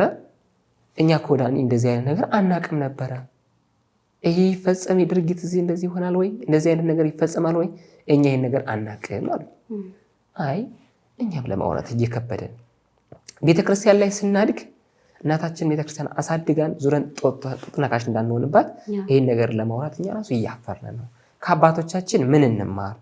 ምንስ ታሪክ ወርሰን እንለፍ? ነገ ላይስ እንዴት ነው ልጆች ልናጠምቅ የምንችለው? ሙታንስ ልንፈታ የምንችለው እንዴት ነው? ስለዚህ የሰጡንን አስረ ክህነት የተያዝነው የኃላፊነታችን እንዴት ነው ልንወጣ የምንችለው? እንደ ቅዱስ እስጢፋኖስ ለሊቀ ዲያቆን እስጢፋኖስ እንዴት ነው ተልኮ አርዲትን ተፋጥነን የቤተክርስቲያንን ስርዓት ህግጋት ልንፈጽም የምንችለው? እኮ እንደ ገብረ ሐካይ እየሆነ ነው። ገብርኄርና ገብረ መሆን አልቻልንም ብዬ ተናግሬ ከዛ እነሱ በቃ ችግር የለም ዝም በል እኛ እናግዛለን። አሁን ምን ነው የሚቸግርህ? ቤት ኪራይ መክፈል አልችልም።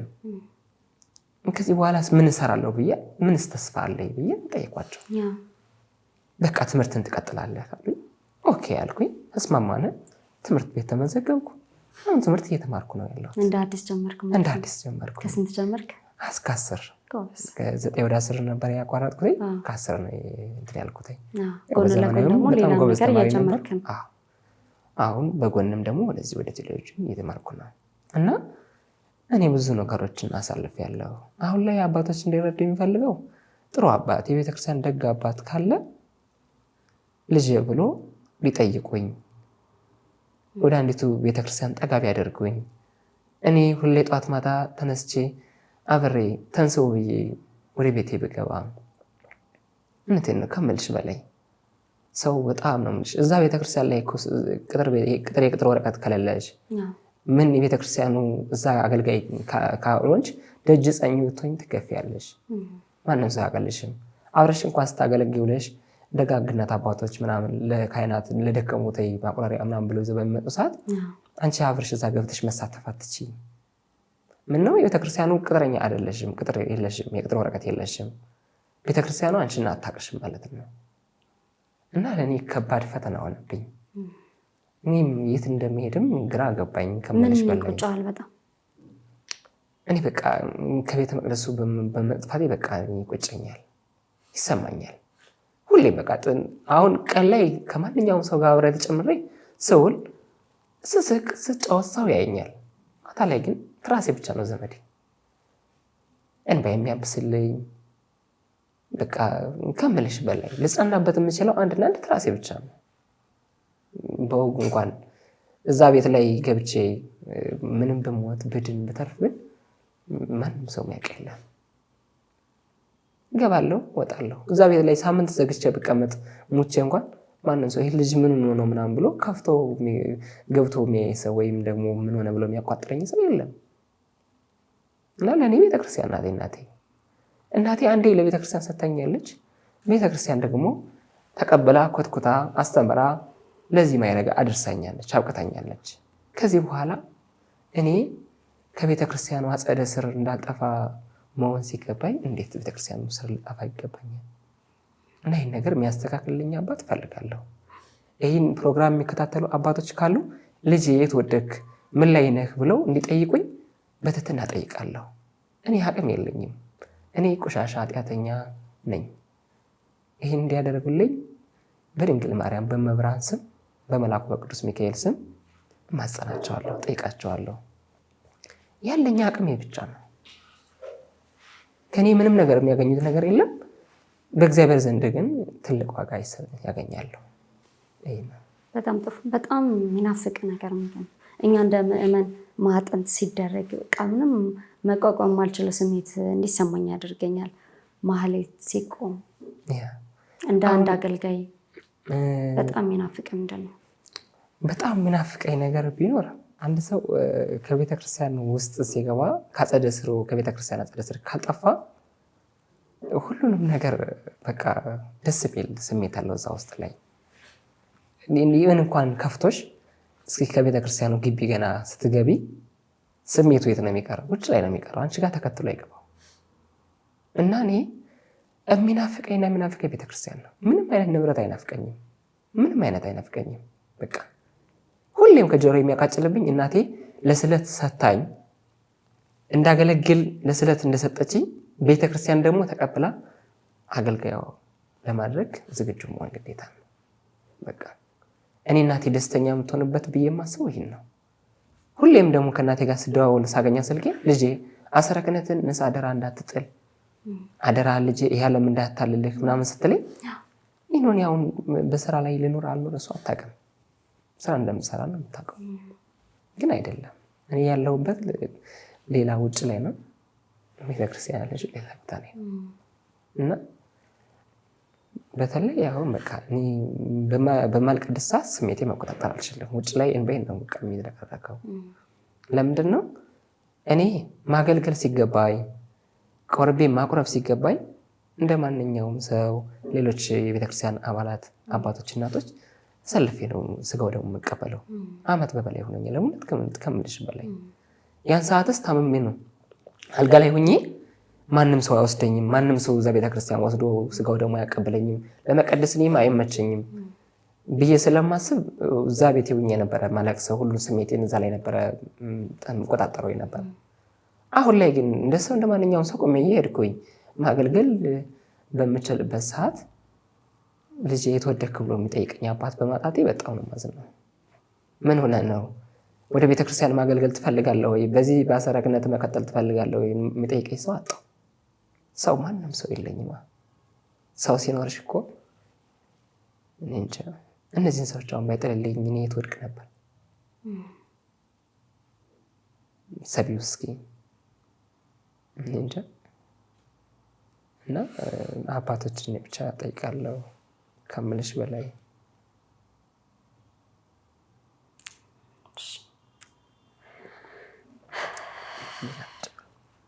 ይገባኛል ስሜት።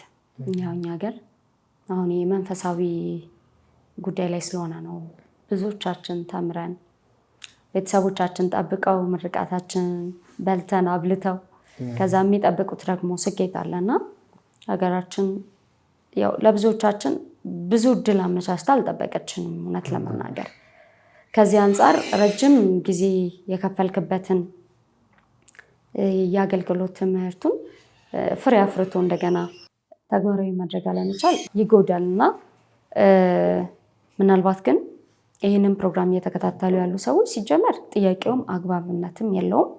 ሁለተኛ ነገር ደግሞ ማለት ራስንም ማጋለጥ ነው። ይህን ሁሉ ብር የሚጠየቀው ምን አይነት የቢዝነስ ኤሪያ አድርገውት ነው? ቤተክርስቲያኑ ቅድስት ቤተክርስቲያን የእግዚአብሔር ስም የሚነሳባት የኢየሱስ ክርስቶስ ስጋና ደም የሚፈተትባት ስፍራ ነችና ቤቱን እንደዚህ ከገንዘብ ጋር አገናኝቶ አገልጋይ ማሳጣት ትክክል ነው ብዬ አላምንም እና ብዙ አባቶች የሚመለከታቸው አካላቶች በተለይ ደግሞ ስልጣን ያላቸው አባቶች ይህንን ጉዳይ እልባት እንደሚሰጡት አሰራራቸውን እንደሚፈትሹ ተስፋ አደርጋለሁ።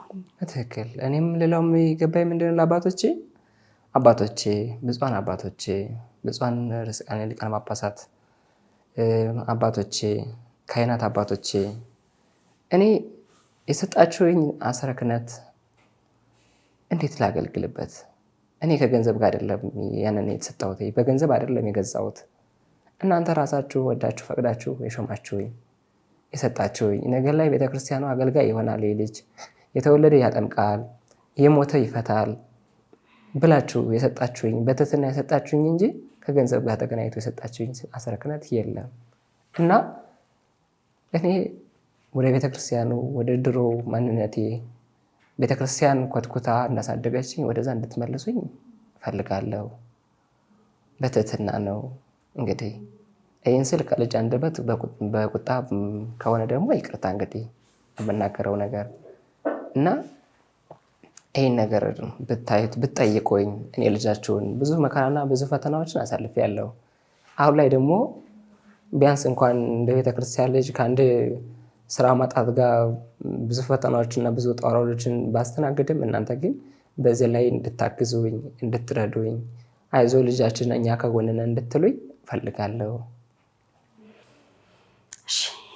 ዲያቆን ዳንኤል ጋር የነበረን ቆይታ ይህንን ይመስል ነበር። እንግዲህ የአንዳንዶቻችን ታሪክ ለሌሎቻችን ደግሞ ተስፋና ትምህርት ነው። ብዙዎቻችን ከሌላው ሰው የህይወት ታሪክ የምንወስደው ልምድ ይኖራል፣ እንዴት አለፈው የሚለውም። ከዛ በተረፈ ደግሞ በረከትንም ማግኛ ነው። በዚህ ሰዓት ስለ አቡነ ሀራ ድንግል ብዙ ሰዎች ላያውቁ ይችላሉ። ስለዚህ ለአንተ የተደረገልህን ነገር አይተው ደግሞ ለአንተ ሰው እንዳሳየ ሁሉ አንተም በተሰጠ ተስፋ ላይ ሌሎች ሰዎች ደግሞ ተስፋ አድርገው ሄደው የሚድኑበት እግዚአብሔርም የሚመሰገንበት ስፍራ ነው እና ስለነበረን ቆይታ ስለሰጠህን ምክር ስላጋራህን የህይወት ልምድ ሁሉ እጅግ አድርገን በእግዚአብሔር ስም እናመሰግናለን።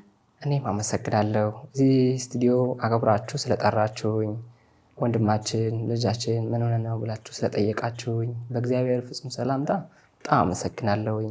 መላው የኢትዮጵያ ህዝብ ደግሞ ከጎኔ ስለነበራችሁ ለእኔ ስላነባችሁ ለእኔ ስላለቀሳችሁ ለእኔ ስለጸለያችሁ ሲድን እንኳን ስለት እናስገባለን ላላችሁ በሙሉ ከትንሽ እስከ ትልቅ ላላችሁት ሙሉ ኢትዮጵያ ሁሉም ክርስቲያኑ ሙስሊሙ ሁሉም ከልብ አድርጌ እጅግ አድርጌ አመሰግናለሁ። እኔ ወንድማችሁ እዚህ ላይ ደርሻለሁ። እግዚአብሔር ምሮኛል። ይህ ሁሉ የሆነው ግን የእናንተ እንባ ጸሎት መንበረ ጸባዖት ሄዶ ስላንኳኳልኝ ነው። ከእግዚአብሔር ጋር ያስታረቀኝ እንጂ እንደኔ ኃጢአት ብዛት እንደኔው በደል እንደኔው ቆሻሽነት እግዚአብሔር ይምረኛል ብዬ አንዳችም ቀን አስቤ አላቅም። እግዚአብሔር ይስጥልኝ። አመሰግናለሁ። ውድ ቤተሰቦቻችን ለዛሬ እንግዲህ ከዲያቆን ዳንኤል ጋር የነበረን ቆይታ ይህንን ይመስል ነበረ። ስለተከታተላችሁን እጅግ አድርገን እናመሰግናችኋለን። ቀጣይ በሌላ ሀሳብ ከሌላ እንግዳ ጋር እንዲሁም ደግሞ ምናልባት እግዚአብሔር ከፈቀደልን ዲያቆን ዳንኤልን ሲያግዘው የነበረው ግለሰብ ነበረ። ብዙዎቻችሁ በእርግጥ በዳንኤል ህይወት ውስጥ የራሳችሁን አሻራ አሳርፋችኋል። እውነት ኢትዮጵያውያን ከጀርባ ሆኖ ስማቸው ሳይጠቀስ እንዲሁ የአደባባይ ታይታ ሳይፈልጉ በርካታ በጎ ነገሮችን የሚያግዙ ሰዎች እንዳሉ የተረዳንበት ታሪክ ነበረ። እንግዲህ እግዚአብሔር ከፈቀደልን ቀጣይ እንግዲህ በሌላ ፕሮግራም ከዲያቆን ዳንኤል ጋር የምንገናኝ ይሆናል። ለቻናላችን አዲስ የሆናችሁ ሰብስክራይብ በማድረግ ቤተሰብ መሆናችሁን አትርሱ። ቀጣይ ምን አይነት ሀሳብ እናንሳ፣ ምን እንጠይቅላችሁ የሚለውን ኮሜንት ላይ አስፍሩልን። ቸር እንቆይ። ልደተ ክርስቶስን በቅድስት ሀገር ኢየሩሳሌም። በስመ አብ ወወልድ ወመንፈስ ቅዱስ አሐዱ አምላክ አሜን። ታላቅ መንፈሳዊ ጉዞ ወደ ቅድስት ሀገር ኢየሩሳሌም ጌታችን አምላካችን መድኃኒታችን ኢየሱስ ክርስቶስ የተወለደበትን ቤተልሔምን ማየት ከፈለጋችሁ በደረጀ ዘወይንዬ አስጎብኚ ድርጅት ይጓዙ። ከልደቱ እስከ ዕርገቱ የተወለደበት ቤተልሔምን፣ የተጠመቀበት ዮርዳኖስን፣ ያረገበት ደብረ ዘይትን እንደዚሁም ደግሞ ግርማ መለኮቱን የገለጸበትን ደብረ ታቦርን ያደገበትን ናዝሬትንና ሌሎችንም ይመለከታሉ። ስለዚህ አስቀድመው ቦታ እንድትይዙ በፍቅር ተጋብዘዋል። ቅድስት ሀገር ኢየሩሳሌም ለመሄድ ደረጀ ዘወይንዬ አስጎብኚ ድርጅትን ይምረጡ። ደረጀ ዘወይንዬ አስጎብኚ ድርጅት። እኛ በትላንትናና በነገ መካከል ያለን ዛሬ ነን። ዛሬ ላይ ሆነን ነገን በበጎ ነገር እንገንባ። ነገ አዲስ ቀን ነው። ቀኑም ደግሞ ደስ ይላል። ደረጀ ዘወይንዬ ሚዲያ ኢትዮጵያዊ ማንነት